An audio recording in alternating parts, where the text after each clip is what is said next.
berbuat seenakku. Kenapa? Punya 10 jalan. Jangan, tidak boleh. Boleh apa gitu? Nah, ini orang yang kepepet, orang sudah terjepit, orang yang sudah tidak mendapat kesempatan untuk berbuat lagi. 5 ini gunakan sekecil-kecil lubang. 1, ayyatuba, dia bertobat. Coba saya tanya, orang tobat itu menghapus dosa mana? Menghapus, Pak. Biar berbuat dosa besar, saya tanya. Boleh tak tobat itu? Berguna apa tak? Ya cuma diterima tidaknya, kirakan. Nah, apa kalau kamu sudah tobat mesti diterima? Belum tentu dong. Nah ini di sini untung-untungan, yaitu spekulatif itu, Pak. Iya dan gede, buatan. Apa rugi kamu kalau tidak? Kalau kamu sudah tobat, perkara diterima tidak, itu wewenang Tuhan. Tapi kemungkinan untuk diterima ada enggak? Ada. Padahal Nabi mengatakan, siapa yang bertobat, maka tidak punya dosa lagi seperti dia baru dilahirkan. Ada enggak hadis itu? Nah, itu pakai. Ya Pak, itu terlaluan, itu spekulatif, itu untung-untungan. Sudahlah, jangan bicara begitu kalau masalah ini. Ini 1, tobat. 2, au yastaghfir, minta ampunan. Apa yang sudah terlanjur dosa yang kita lakukan, istighfar. Astagfirullahaladzim, astagfirullahaladzim. Baca, kanjeng Nabi sendiri setiap harinya tidak kurang dari 100 kali membaca istighfar. Kalau saya pernah menemukan itu doa Nabi yang selalu dibaca setiap hari 100 kali tidak kurang, yaitu doa Rabbighfir ya wa tub alayya innaka antat tawwabur rahim. Tirukan, kenapa? Apa sih ruginya kamu kalau baca itu? Iya Pak, serba rugi nih Pak, melak. Ya, kedemenan sinekoni jual mahal. Jadi kalau sudah maghrib apakah tidur, baca. Saya 1 hari tadi itu mungkin banyak kesalahan kepada Tuhan. Saya ingin meniru Nabi. Kok barangkali saya diterima doa Rabbighfir wa tub alayya innaka antat tawwabur rahim. Rabbighfir wa tub alayya innaka antat tawwabur rahim. Rabbighfir wa tub alayya innaka antat tawwabur rahim. Baca 100 kali itu. Terutama ini yang sudah mahasiswa yang suka ngelirik-ngelirik. Baca itu ya. Ya mungkin kita itu manusia mana yang bersih dari dosa. Nah ini langsung gunakan tiap kesempatan istighfar. Di sini tiap habis sembahyang kita baca istighfar, tidak kepalang tanggung. Astagfirullah apa? Li untuk saya, wali walidayya, dan untuk kedua orang tua saya, ya apa? Seterusnya itu. Kita minta. Katakan, percuma Bu, wa laysa lil insani illa sa'a. Kau ni kutak masetak, boy. Sedang Nabi memberi kesempatan Tuhan, kau dewe kok ku melinti badan obat. Jangan. Iya Pak, tidak ada gunanya itu. Habis kalau tidak ada gunanya, saya tidak mau. Doa tidak mau. Ini tidak mau. Saya ini tidak mau. Awalaysa lil insani illa ma. Ini menjadi orang sombong ini. Kalau sombong kepada saya, tak keberatan saya. Tapi kalau sombong kepada Tuhan yang telah buka pintu, memberi kemurahan kamu, apa Tuhan? Tak bisa. Awalaysa lil insani illa ma. Dia bicara sama Tuhan begitu. Atau dia mewakili Tuhan untuk berkata pada dia, tahlil percuma, talqin percuma, sembahyang percuma, doa percuma, apa? Tak bisa. Seperti dia wakil mutlak, agen tunggal dari Tuhan ya. Kamu jangan bertapeti. Nah, ini secara filosofis ya. Nomor 3, jalan keluar untuk meringankan dosa, au ya'mal hasanat fayanju biha. Perbanyaklah melakukan kebaikan. Innal hasanat ya Pak, yuzhibnas, langsung otomatis. Asal orang berbuat kebaikan, dosanya ya seimbang tentunya. Yang ngelakonnya apa? Mbak Mane ana telek diwisui ya, dibuka langgar. Ya mungkin dosamu yang ukurannya sak telek itu dihapus oleh Tuhan. Ya delok sih. Mosok kon telek ngono dosamu sing sak gudang terus di sepuro ya ndak. Karena itu Imam Ghazali menganjurkan itu supaya berimbang antara perbuatanmu dengan dosamu itu supaya diseimbangkan.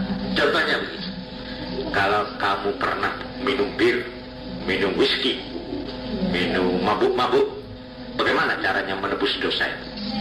Lakukanlah perbuatan yang baik, alhamdulillah. Caranya apa? Dengan memberi minum orang cuma-cuma. Seperti orang bikin apa yang di pinggir jalan, iya, air itu loh. Itu tahu nggak kamu? Orang pikul-pikul mau beli es nggak bisa, orang gendong kan. Kita dianjuri supaya berseimbang. Kalau perlu kamu punya uang berapa, belikan minuman anak-anak. Ditraktir saya mana perek, bilang iya bisa beli perek, beli kafe ayo. Aku sih bayari, tapi aja mangan jajan dulu ya. Ya apa? Struk doa. Sebab dia baru minum mabuk-mabuk. Itu caranya begitu. Itu hapus itu. Jadi innal hasanat yudhibnas sayyi'at. Ini caranya. Kalau ingin dosanya di sepuluh, itu cara yang ketiga, lakukanlah perbuatan yang baik. Ya kalau bisa katanya Imam Ghazali yang seimbang dengan dosamu. Kalau kamu umpamanya mencuri, untuk menghilangkan dosa mencuri apa? Pulpennya tukang coba bisa bener, terus baru tak saik, lah kok anak mulai. Jadi ini pulpen ini. Untuk menebus dosa ini bagaimana? Sedekahlah. Ada kan dia kok tulis tak tukar no. Kasih. Ya kalau uangnya banyak belikan pulpen anak-anak. Ayo ada. Kafe ada dia ini tak tukar nih ballpoint kafe. Oh, mari nyolong pen di rumahnya. Itu caranya begitu. Ya. Ini yang ketiga. Yang keempat, yaitu dia harus tabah dan sabar serta ridho terhadap semua bala dan musibah yang menimpa dirinya. Ini jalan untuk menghilangkan dosa. Kamu jatuh, kamu kehilangan Honda, kamu kehilangan soko, kamu sakit, kamu apa sajalah musibah, artinya sesuatu yang tidak bisa ditolak, itu namanya musibah. Ya, nah, itu kamu terima dengan hati yang ikhlas. Baik Tuhan, aku menerima. Jangan gerundel, wah pangeran kira ada bolas nama aku. Jangan begitu. Ini cara yang keempat. Yang kelima, jadi musibah yang diterima dengan apa? Nah itu kalau musibah toh, apa itu menghilangkan dosa? Enggak, ini harus tahu. Mama jatuh melarat, jatuh rugi, narik dilebur dosa. Enggak. Bagaimana dia itu sabar apa enggak? Ridho apa enggak itu? Ridhonya di kena musibah itu yang menghapus dosa. Itu yang keempat. Yang kelima, au fil barzakh bidaltati wal fitnah. Orang yang disiksa di kubur itu justru untuk menghilangkan dosanya. Tapi masih ngotot Pak kula boten. Dadi nek wong di kubur itu ada hadis tentang orang itu terus diapit itu kulit tanahnya itu sampai riak, tulang belulangnya itu hancur lebur karena dipepet oleh bergerak ini tanah. Mandep pukul kuasai, pokoknya disunduk. Tapi ini justru untuk menghilangkan apa? Dosa. Disiksa di kubur bukan karena sebagai pembalasan terhadap dosa, bukan. Salah. Ada orang bangga ada siksa kubur. Ada. Kenapa?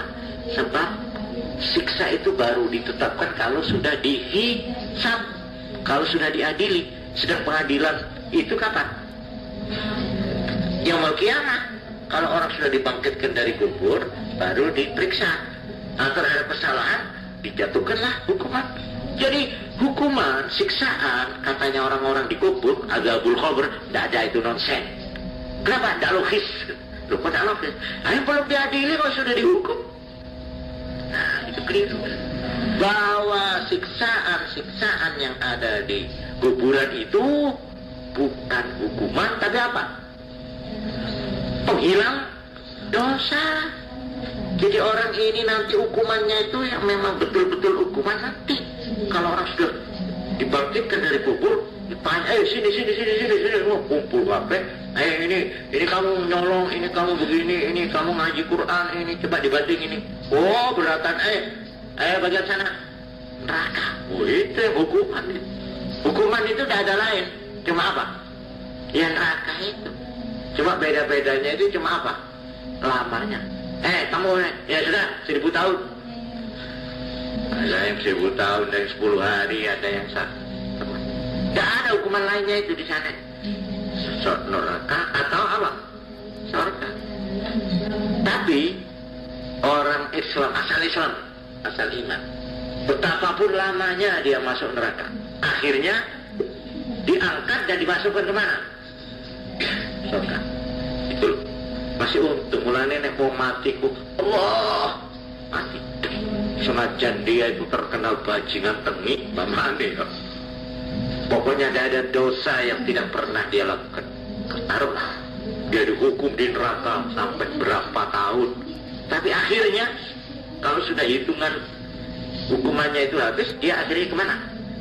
Surga. Enak. Iya, tapi di tengah ini rasa gagap ini. Eko berkok. Tapi kalau orang kafir, naudzubillah, jangankan berbuat dosa, berbuat baik pun percuma. Masya Allah. Lu habis bagaimana, Pak? Orang kafir yang berbuat ini, membantu donor ini, berbuat baik, berjasa, itu bagaimana? Jasanya buat dia hanya diberikan di mana? Di dunia toh. Namanya terkenal, dia disebut-sebut dalam sejarah, dia diagul-agulkan, dia itu toh. Sebab dia tidak percaya kepada Tuhan, di akhirat tidak berlaku, sudah habis. Terus seluruh kesenanganmu, kamu sukses dalam hidup, pangkatnya, kekayaannya berlimpah-limpah, tapi baru mesti ekor dewe tidak kuat, mati. Seperti ini. Siapa ini yang baru meninggal itu di Rusia itu, siapa? Wah, itu kira-kira berbuah apa itu kira-kira? Padahal dia seluruh kekuasaan se-Uni Soviet itu di tangan. Pokoknya dia begini, dia cukup serang, bunuh mamanya. Ya cukup begini hanya seluruh kekuasaan di tangan. Tapi kalau sekarang, ya tidak. Nah, ini jalan yang kelima. Jadi saya ulangi, kamu harus tegaskan, siksaan di kubur itu bukan hukuman. Bukan. Hukuman itu nanti diberikan kapan? Sesudah dihisab. Lalu apa itu siksaan di kubur? Siksaan di kubur itu justru untuk menghilangkan dosa orang itu. Dosa yang nanti akan diperhitungkan. Jadi kalau orang itu disiksa di kubur, dia nanti keluar dari kuburan bersih sudah. Tuh, alhamdulillah, penuh kabeh iki perot-perot kabeh iki. Apa? Oh, lah sedengan petang. Kuburan saya sudah jol semua.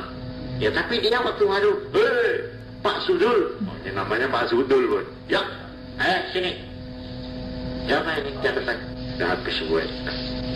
Dia tepuk itu sudah. Selama dia masuk. Masuk mana? Surganya melenggarkan tuh. Karena tobuhnya siksa di kuburan itu. Ya tapi yang masih ngunucuk ngarep-ngarep ya. Jadi ngono aku tak ngarep-ngarep disiksa di kubur itu muni ngono. Yang keenam, jalan lepas dari dosa. Ayyadu lahu ikhwanuhu minal mu'minin wa yastaghfiruna. Teman-temannya, saudara-saudaranya mendoakan orang itu dan memintakan ampunan buat orang. Ini tidak saja berlaku di kuburan. Sekarang pun, namanya sekarang saya, ya Allah, kalau doaku ini diterima olehmu ya Allah, itu saudara saya yang rusak morilnya itu, yang bikin kacau sak kota Jember, ampunilah dosanya.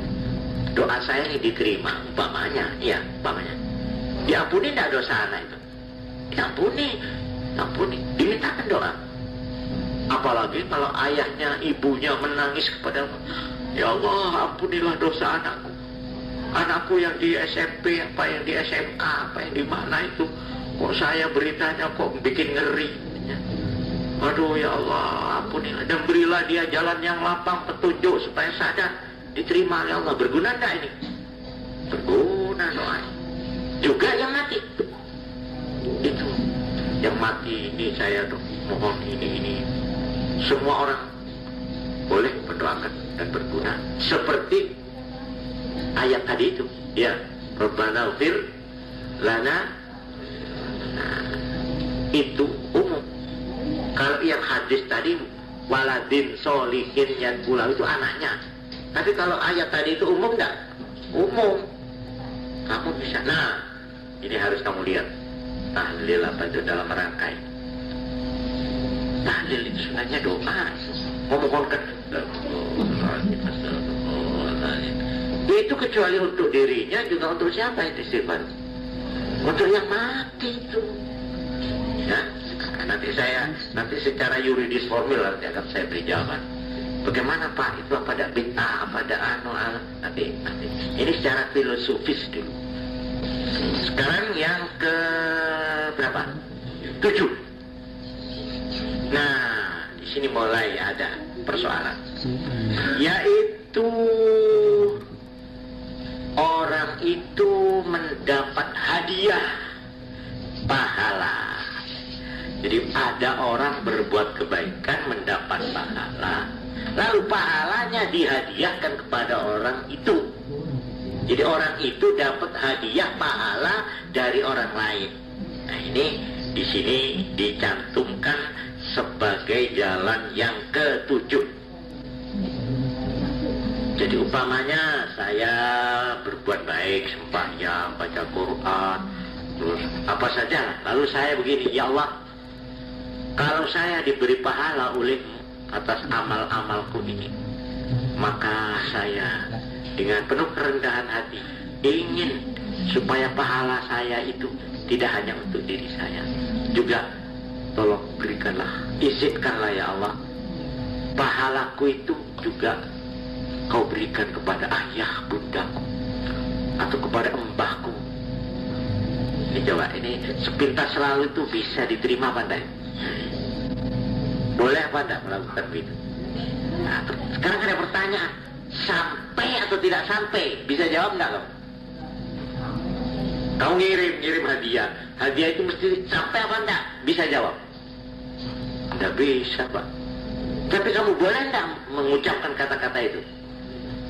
Perkara berguna tidak berguna, sampai tidak sampai, diterima atau tidak, itu wewenang siapa? Nah Allah. Umpama tidak diterima, kamu rugi tidak? Apa lalu kamu kehilangan amal, apa pahala? Ya Allah, saya berbuat baik, saya khatam Quran. Kalau memang diberi pahala berapa? Nah, 10 kilo umpamanya ya, umpama ukuran. Ya sudah ya Allah, 10 kilo itu berikan pada ayah saya yang sudah meninggal umpamanya. Kalau tidak sampai atau tidak diterima itu pengiriman, kamu ini yang 10 kilo itu apa terus hilang? Tidak, kamu tetap itu. Malahan katanya di dalam hadis yang dipakai pegangan, kamu yang dapat 10 diberikan 10 kepada ayahmu yang meninggal, ini tetap kamu 10, tidak berkurang. Tidak lalu karena diberikan 10 berarti senul, dan 10 diambil 10 habis. Jadi apa nih, saya cuma kesentok oleh keselintong. Tidak, tetap kamu dapat 10, dia 10.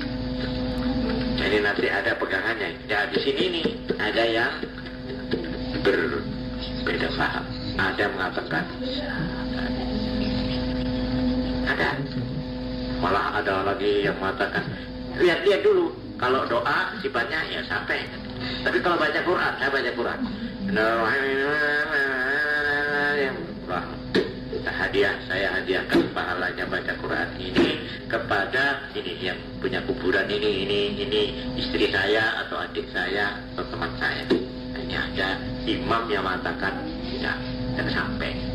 Ada, ini khilaf. Tapi kalau doa, sedekah, tapi ada yang mengatakan sampai. Siapa itu orang yang mengatakan sampai? Imam Hanbal, Ahmad bin Hanbal. Imam Syafi'i tadinya berpendapat tidak, tapi akhirnya dia memperbaiki, mengoreksi pendapatnya itu bisa. Nah ini nanti yuridis formel akan saya jawab. Tapi sekarang saya ini secara filosofis dulu. Jalan yang lubang-lubang yang sekecil-kecilnya yang diharapkan bisa untuk mengurangi dosa ini 10. Nah, tadi berapa sudah? 7. Sekarang 8. Yaitu balak atau pancaroba, kesukaran dan siksaan yang diperoleh orang itu di saat hari kiamat. Pada hari kiamat. Jadi orang itu setelah dibangkitkan dari alam kubur, lalu dia mengalami yang namanya hari apa? Hari kiamat. Hari yang terakhir itu sesudah dari kuburan itu kiamat. Jadi orang itu besok ya, kalau sudah waktunya dihidupkan lagi dari kuburan, itu kembali lagi ke bumi ini. Waduh Pak, ini dari kamu besok lihat Jember lagi. Tapi terakhir itu sudah. Dah, ini kok berubah kabeh, itu modern kabeh saiki. Pak mana itu hari kiamat itu sudah. Bareng rong dino tulung loh, opo ini? Qalal insanu malaha. Ada apa ini? Ada apa? Terus meteor apa itu? Sputnik, bukan Sputnik itu. Oh, Gunung Miber. Gunung itu Miber kabeh. Oh, wacau itu. Kamu tiba pagi ketinggian keambruan ini. Wah, akhirnya matahari mendekat. Panasnya bukan main sudah. Tidak tertahan lagi. Wah, orang sudah sampai dikatakan benak orang itu mendidih karena panasnya matahari.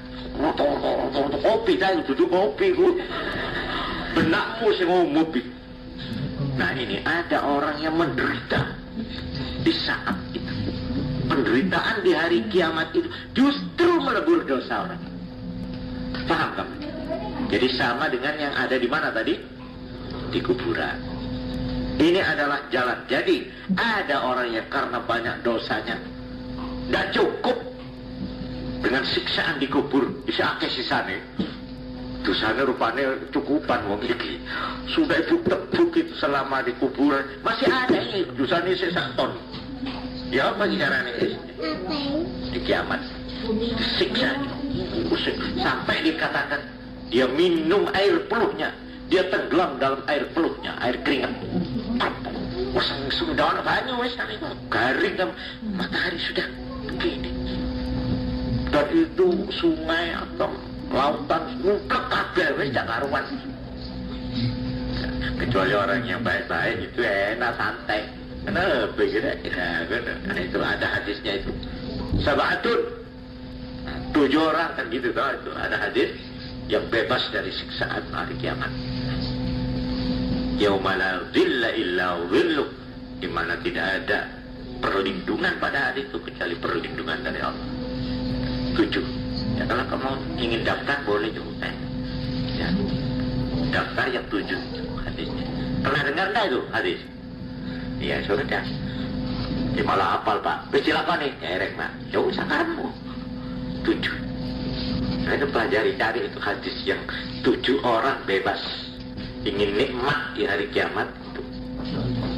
Nah ini yang ke-7. Yang ke-8 ya. Nah, sekarang yang ke-9. Yang ke-9, nah ini juga. Ini ada sebagian orang Islam yang membantah, yaitu tentang syafaat. Golongan Ahlus Sunnah wal Jamaah percaya orang itu mendapat syafaat dari nabinya. Jadi kalau dia itu pengikut Nabi Musa, dia dapat syafaatnya Nabi Musa. Kalau dia umatnya Kanjeng Nabi Muhammad, dia dapat syafaatnya Kanjeng Nabi Muhammad. Tentang ini saya bisa nanti menuturkan tentang syafaat dalil Qur'annya. Itu la yashfa'una Allahu la ilaha illa al-qayyum la ta'khudhuhu sinatun wa la nawm. Ya apa? Lahu ma fis samawati wa ma fil ard. Man dzalladzi yashfa'u?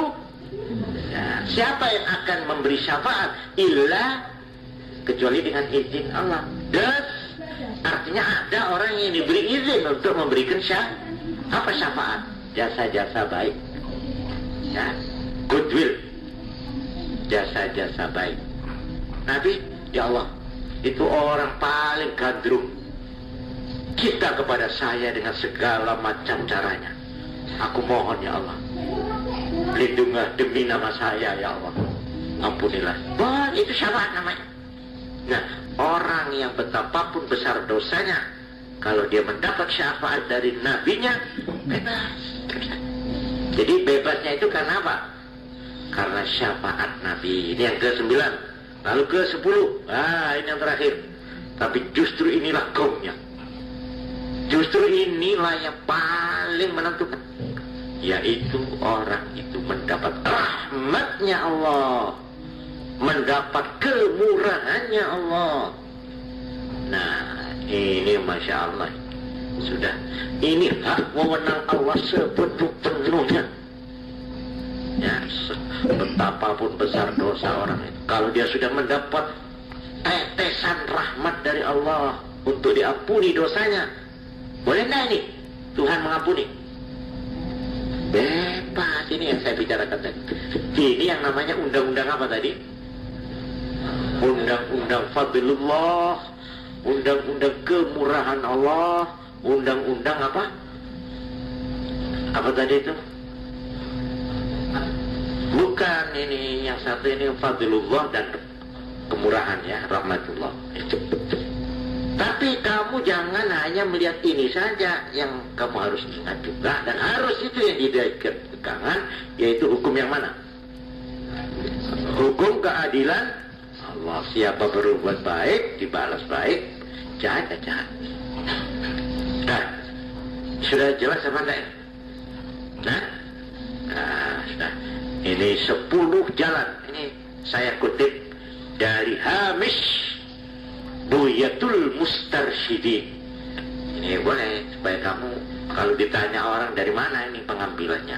Hamish itu catatan pinggir. Hamish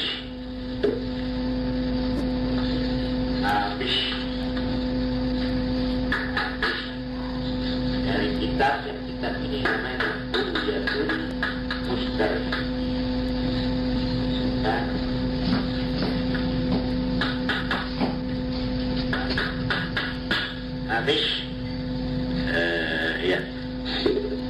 Hamish Buyatul Mustarsyidin, pinggirnya Buyatul Mustarsyidin. Di sana saya kutip sepenuhnya ini.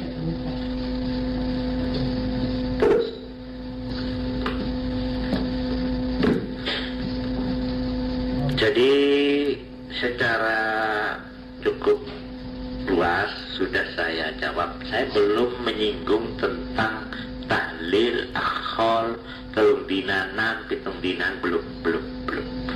Ini akan saya tunda ya, karena waktunya sudah habis ya. Tapi kamu supaya betul-betul mengerti secara mapan ya, kamu di dalam menghadapi masalah ini jangan semata-mata itu katanya wishful thinking atau textbook thinking atau letterlock. Jangan cuma terikat oleh huruf-huruf di dalam hukum-hukum agama. Tapi ini yang saya kemukakan tadi adalah secara apa tadi? Filosofis. Kita harus memandang bagaimana kemurahan Tuhan. Kalau Tuhan tidak murah, coba saya mau tanya. Orang-orang yang korupsi, orang-orang yang pelacuran-pelacuran, orang-orang yang melakukan kezaliman, orang-orang yang melakukan dosa-dosa yang tak karuan baik.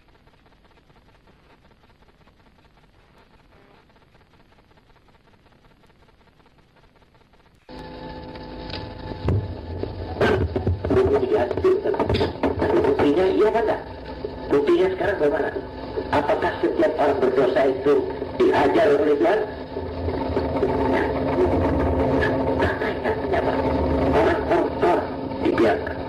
Orang coba orang yang kecil seperti Amerika Serikat masih tetap baik maka tidak dilakukan pemabuk oleh malaikat itu berapa? Ini kalau dilihat dari sudut keadilan mestinya sudah harus dimusnahkan orang. Sambil dilihat dosanya sudah betul. Tetapi sampai tersuka dalam Tuhan masih ada hukum apa? Termasuk rahmat yaitu menunda hukuman. Sekarang sudah keluar. Cuma dia memberikan sekarang barangkali dia mau sadar. Kita tunggu saja barangkali dia kalau sudah tak sudah mulai sudah berasa dia sudah pikiran tua barangkali mau merubah perbuatannya waktu juga itu biar kita tunggu. Nah itu boleh dengan cara ini. Itu menunda. Menundanya rahmat kan lain.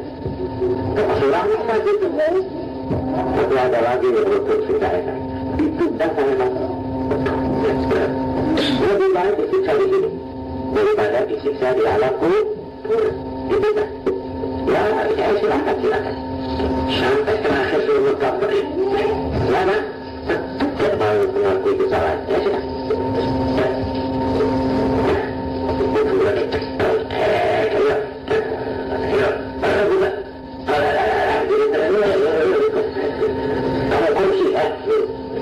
Ditambah di teman udah berbulan.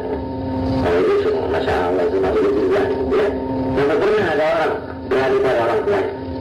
Dia punya istri, sudah punya istri, ibunya itu ditelantarkan. Sampai akhirnya ibunya itu, aduh aku kalau begini lebih baik aku tidak memberikan anakku. Biarlah anakku. Semuanya untuk ke gereja. Itu dikatakan Rasulullah SAW. Akhirnya pada saat sahabat itu mau mati, tak bisa menyebut Allah. Ayo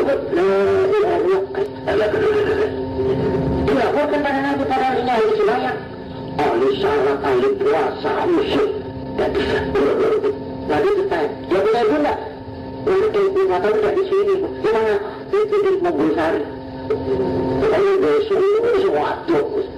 Ayo terima kasih tak? Kasih tahu anaknya sudah sekarang. Tahu kita, jangan kesandan sekarang. Itu kesandan bertanilah dulu. Siapa? Dia anakmu itu loh yang namanya Nur. Namanya Nur. Oh, jangan kamu tolong. Coba itu karena lebih baik saya tidak akan melihat dia. Sejak aku disakiti hati oleh dia, sejak dia memenangkan istrinya, dia membawa-bawakan istrinya, saya diangkat dibukti dia berbuatnya. Jelas saya lebih baik. Dia mati, kalau dia sudah tidak mau. Saya pun tadi berkesan. Oh, sekarang bagus tidak melihat berita anaknya. Apa dia mau kesini? Saya tidak bisa. Ojo, ya tidak memilih pertanyaan terakhir nih. Kalau dia tidak bisa menyebut, dia masuk neraka. Harus kembali lagi. Bilang, ibu sampai itu baik lagi. Wah, sesaat. Ibu, ini maaf bu, saya datang kedua kalinya apa? Sampai dipanggil oleh Rasulullah. Aduh, menjajak ayo sekarang terus.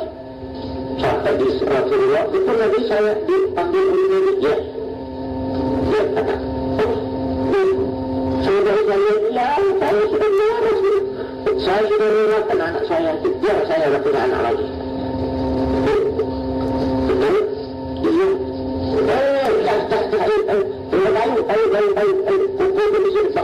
Saya bakar orang ini. Sahabat ini. Sahabat kedua ibu itu. Yang saya katakan, kamu itu, anakmu yang tidak kamu akui akan saya bakar di sini. Kenapa kau kita? Ya tapi jangan ada saya, tidak bisa. Saya bakar di dekat Tuhan. Kenapa ini? Tapi dia pakai senjata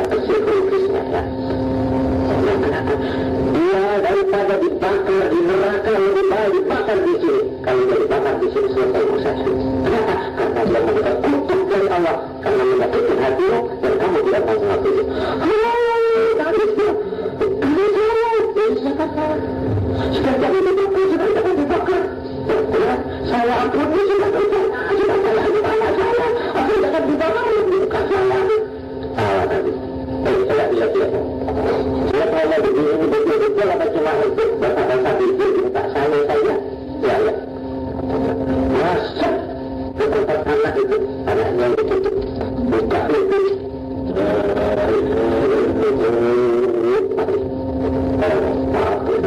Sakit. Ya, kalau begitu sesuai itu jadi tidak bisa dia mengatakan mengampuni dosa. Coba saya kalau baca itu, mulai muda saya itu baca itu. Kebetulan saya tidak punya apa-apa dari itu ya. Ibu saya meninggal itu 2 tahun. Ayah saya meninggal umur 11 tahun. Saya itu betul-betul terpesona oleh hadis. Siapa namanya sahabat? Ayo anak, jangan kamu dibeli alkohol, ya. Biar kamu sudah melepaskan ibadah, biarpun kamu sudah melanjang kiai haji, bukan wrong.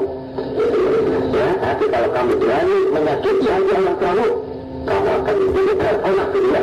Alhamdulillah, terjadi. Jadikan saja alat besar kita benar. Insya Allah, Allah jangan